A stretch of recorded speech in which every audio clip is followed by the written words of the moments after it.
Hi students, நம்ம இந்த வீடியோவில் NMMS எக்ஸாமோட இன்ட்ரடக்ஷன் பார்க்க போகிறோம். NMMS அப்படின்னா national means come merit scholarship exam.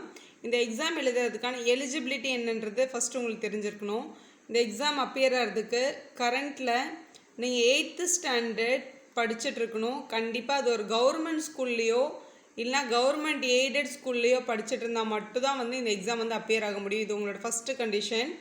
Second condition என்ன அப்படின்னா உங்களோட 7th ஸ்டாண்டர்டோட ஃபைனல் மார்க்ஸ் ஆனுவல் மார்க்ஸ் வந்து 55% இருக்கணும்.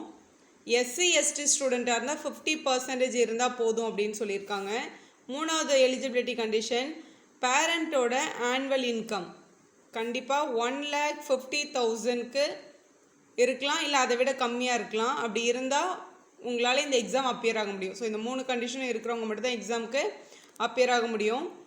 இந்த எக்ஸாம் எழுதுறதுனால உங்களுக்கு என்ன யூஸ் அப்படின்னு நெக்ஸ்ட்டு பார்க்க போகிறோம். இந்த எக்ஸாமில் எழுதி நீங்கள் வந்து கம்ப்ளீட்டாக வந்து பாஸ் பண்ணிட்டீங்க அப்படின்னா 9th ஸ்டாண்டர்ட்லேருந்து 9th standard 10th standard 11th 12th இந்த 4 வருஷமும் பர் மந்த்துக்கு வந்து 1000 rupees கொடுப்பாங்க.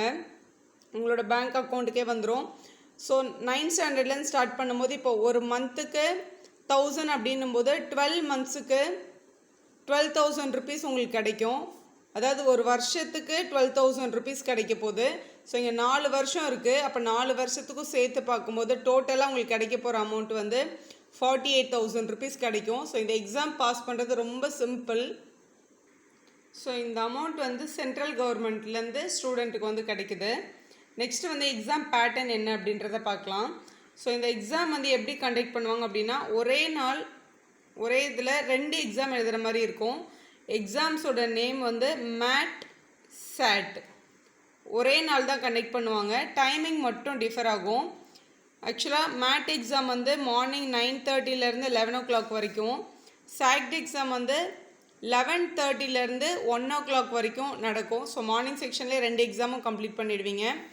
டைம் டூரேஷன் அப்படின்னு பார்த்தோன்னா இங்கேயும் 1.5 hour தான், இங்கேயும் 1.5 hour தான். 1.5 hour அப்படின்றது ஆக்சுவலாக 90 minutes. 2 எக்ஸாமும் 90 minutes தான் நடக்க போகுது. டோட்டல் நம்பர் ஆஃப் கொஸ்டின்ஸ் எவ்வளோ மார்க்ஸ்க்கு நடக்கும் அப்படின்னா ரெண்டுமே வந்து 90 questions இருக்கும். மேட்லேயும் 90 questions இருக்கும், சாட்லேயும் 90 questions இருக்கும். ஸோ 90 marksக்கு அந்த எக்ஸாம் கண்டக்ட் பண்ண போகிறாங்க. ஸோ இதோட பேட்டர்ன் எப்படி இருக்குன்றதை பார்க்கலாம். மேட் அப்படின்னா என்னென்னா mental ability test. Mental ability டெஸ்ட்டில் என்ன மாதிரியான கொஸ்டின்ஸ் எல்லாம் கேட்பாங்க அப்படின்னா நம்பர் சீரீஸ், அதாவது ஒரு 4 நம்பர் கொடுத்துட்டு அடுத்து என்ன நம்பர் வரும் அப்படின்னு கேட்குறது, மிஸ்ஸிங் நம்பர்ஸ், அந்த மாதிரி நம்பர் சீரீஸ்லேருந்து கொஸ்டின்ஸ் வரும். கண்டிப்பாக 10 questions வரும். அதே மாதிரி வாட்டர் இமேஜிலேருந்து ஒரு டயக்ராம் கொடுத்துட்டு இதோட வாட்டர் இமேஜ் எப்படி இருக்கும் அப்படின்னு கேட்குற மாதிரி கொஸ்டின்ஸு. அப்புறம் மிரர் இமேஜ் கொஸ்டின்ஸ் இருக்கும். பென் டயக்ராம்ஸ் இருக்கும். இந்த டயக்ராம் வந்து எதை ரெப்ரசன்ட் பண்ணியிருக்குன்னு கேட்குற மாதிரி நிறைய ரீசனிங் கொஸ்டின்ஸ் இருக்கும். அப்புறம் நிறைய டயக்ராம் கொடுத்துட்டு இதோட அடுத்த ஃபிகர் என்ன அப்படின்னு கேட்குற மாதிரியான லாஜிக்கல் ரீசனிங் கொஸ்டின்ஸ் தான் நிறையா இருக்கும்.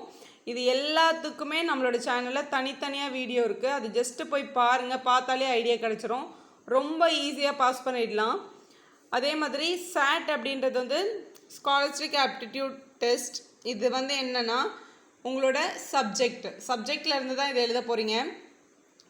இதில் என்னென்ன சப்ஜெக்ட்லாம் நம்ம படிக்கணும்னா ஆக்சுவலாக மேக்ஸ், சயின்ஸ், சோஷியல் படிக்கணும். போர்ஷன் பார்த்தோன்னா உங்களோட 7th ஸ்டாண்டர்டோட ஹோல் புக் உங்களுக்கு தெரிஞ்சிருக்கணும். அது ஆல்ரெடி நீங்கள் படிச்சிருக்கிறதுனால ஜஸ்ட் ஒரு ரிவைஸ் பண்ணால் மட்டுமே போதும். 7th ஸ்டாண்டர்ட் புக் அது மட்டும் இல்லாமல் 8th ஸ்டாண்டர்டோட டேர்ம் 1 டேர்ம் 2 7th ஸ்டாண்டர்டோட ஹோல் சிலபஸ் படிக்கணும். 8th ஸ்டாண்டர்டோட டேர்ம் 1 டேர்ம் 2 மட்டும் படித்தா போதும் அப்படின்னு சொல்லியிருக்காங்க. ஸோ இது எவ்வளோ மார்க்ஸ்க்கு வரும் அப்படின்னா 90 marksன்னு சொல்லியிருக்கேன். இதில் மேக்ஸ்லேருந்து நம்மளுக்கு வந்து 20 questions வரும். சயின்ஸ்லேருந்து 35 questions வரும். சோஷியல்லேருந்தும் 35 questions வரும். ஸோ டோட்டலாக 90 questions ஆன்சர் பண்ணுற மாதிரி இருக்கும். மேக்ஸில் வந்து இங்கே கொஞ்சம் கொஸ்டின்ஸ் கம்மியாக இருக்க மாதிரி இருக்குது. ஏன்னா இங்கே மேட் எக்ஸாமில் வந்து மேத்தமெட்டிக்கல் கொஸ்டின்ஸ் நிறைய இருக்கும். ஸோ அதனால தான் இங்கே மேக்ஸ்க்கு வந்து கம்மி பண்ணியிருக்காங்க. ஸோ மேக்ஸ் வந்து இம்பார்ட்டன்ஸ் கொடுத்து நம்ம படிக்கணும் கண்டிப்பாக. இந்த எக்ஸாம் வந்து ஸ்கூல் மூலமாகவே உங்களால் அப்ளை பண்ண முடியும். இந்த பேப்பர் வந்து இப்படி தான் இருக்கும். உங்களோட கோடு 8th ஸ்டாண்டர்ட் 8th ஸ்டாண்டர்டில் படிக்கிற ஸ்டூடெண்ட் எழுதுறதுனால நீங்கள் 20ன்றது உங்களோட இயரை வந்து மென்ஷன் பண்ணியிருக்காங்க. அதாவது 2021 போன வருஷம் அந்த கொஸ்டின் பேப்பர் தான் இது. ஸோ இதில் என்ன இன்ஸ்ட்ரக்ஷன் கொடுத்துருக்காங்கன்னு பாருங்கள். இதான் அந்த கொஸ்டின் பேப்பர். இதில் இன்ஸ்ட்ரக்ஷன் எப்படி இருக்குன்னு பாருங்கள். இந்த இதை திறப்பதற்கு முன் கொடுக்கப்பட்டுள்ள விதிமுறைகளை கவனமாக படிக்கவும் அப்படின்றதான் உங்களோட ஃபஸ்ட்டு பாயிண்ட். இதில் இருக்க எல்லா ஆன்சரையும் நீங்கள் ஓஎம்ஆர் ஷீட்டில் தான் எழுதணும் அப்படின்னு சொல்லியிருக்காங்க. ஓஎம்ஆர் ஷீட் எப்படி ஃபில் பண்ணணுன்ற வீடியோவும் நம்ம சேனலில் இருக்குது. ஜஸ்ட்டு பாருங்கள், ஒரு ஐடியா கிடைக்கும். இந்த எக்ஸாம் பேப்பரில் 90 கொஸ்டின்ஸ் இருக்குது, 90 மினிட்ஸ் இருக்குது. ஸோ ஒரு கொஸ்டினுக்கு 1 மினிட் தான் டைம். ஸோ இதில் 90 கொஸ்டின்ஸ் இருக்குது அப்படின்னு நீங்கள் சொல்லியிருக்காங்க. எல்லாத்துக்குமே வந்து எம்சிக்யூ தான், எல்லாத்துக்குமே ஆப்ஷன்ஸ் இருக்கும். அதில் எது கரெக்டுன்னு பார்த்து அதை வந்து பெனில் தான் வந்து இது பண்ணணும். ஸோ பென்சில் யூஸ் பண்ணக்கூடாது அப்படின்னு சொல்லியிருக்காங்க. பாக்ஸுக்குள்ளே இந்த ராங்கு டிக்கெல்லாம் போடக்கூடாது, கரெக்டாக ஃபுல்லாக ஷேட் பண்ணணும் அந்த ஓஎம்ஆர் ஷீட்டில் அப்படின்னு சொல்லியிருக்காங்க. வினாக்களுக்கு வந்து ஒதுக்கப்பட்ட கால அளவு வந்து ஒரு கொஸ்டினுக்கு 1 நிமிஷம் தான். ஸோ ஏதாவது கொஸ்டினுக்கு ஆன்சர் தெரிலனா அதிலே உட்காந்துட்டு டைம் வேஸ்ட் பண்ணாமல் நெக்ஸ்ட் கொஸ்டினுக்கு போகணும் அப்படின்றது தான் நெக்ஸ்ட் பாயிண்ட்டு.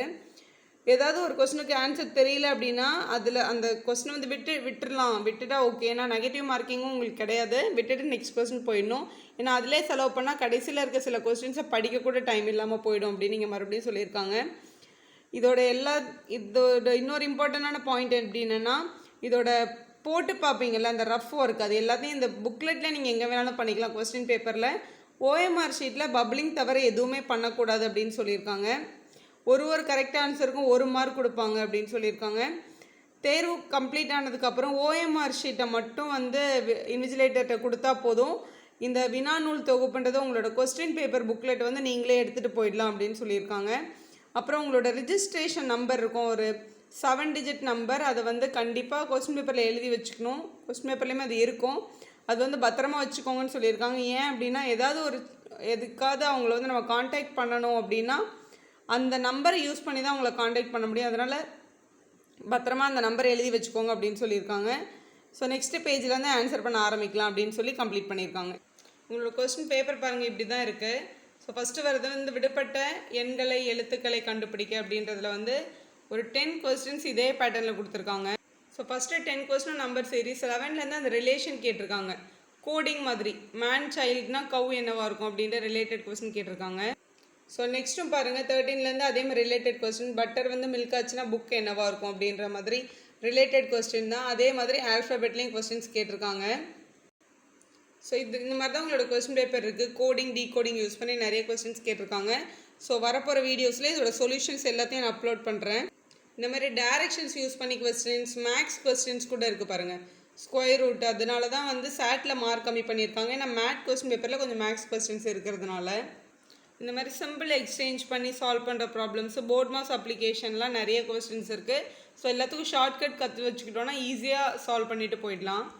இந்த மாதிரி லாஜிக்கல் ரீசனிங் கூட இருக்குது. அந்த பாக்ஸில் மிஸ் ஆகிருக்க நம்பர் என்ன, நெக்ஸ்ட் வரப்போகிற பாக்ஸ் என்ன, நெக்ஸ்ட் வரப்போகிற ஷேப் என்ன, அதோட அடிஷன் என்னன்ற மாதிரி கொஸ்டின்ஸ் இருக்குது. அதே மாதிரி வென் டயக்ராம் யூஸ் பண்ணி கேட்குற கொஸ்டின்ஸும் கேட்டிருக்காங்க. ஸோ இதில் அடுத்து வரப்போகிற ஃபிகர் என்ன அப்படின்ற மாதிரி கொஸ்டின்ஸும் இருக்குது. ஸோ இது மிரர் வாட்டர் இமேஜ் யூஸ் பண்ணியும் இருக்கலாம், இல்லை ரொட்டேஷனல் சிமெட்ரி யூஸ் பண்ணியும் இருக்கலாம். ஸோ நெக்ஸ்ட் வீடியோஸில் இந்த கொஸ்டின் பேப்பரோட ஆன்சர்ஸ் 1 by 1 நான் அப்லோட் பண்ணுறேன். பாருங்கள். தேங்க்யூ ஃபார் வாட்சிங். Like our video, subscribe our channel for more videos.